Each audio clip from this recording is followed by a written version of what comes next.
তোমরা সবাই কেমন আছো? আমি ভালো আছি। আমার সিম্পল লাইফস্টাইলে তোমাদেরকে সবাইকে স্বাগত।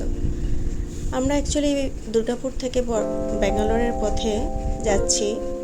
তো বিধান ধরে সকাল 6টায় বিধান ধরে 9:30টার মধ্যে আমরা হাওড়া স্টেশনে পৌঁছে গিয়েছিলাম। তো সেখানে আমার হাজব্যান্ড বললো একটু চা খাবে, তো ছেলে একটু টিফিন ব্রেকফাস্ট করলো।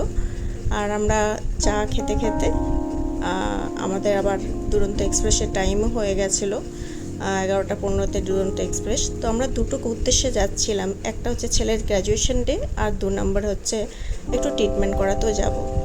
তো আমরা বসেছিলাম, কিছুক্ষণ বসে থাকার পর আমরা দুরন্ত এক্সপ্রেসের উদ্দেশ্যে রওনা দিলাম। তোমাদেরকে নেক্সট ভিডিওতে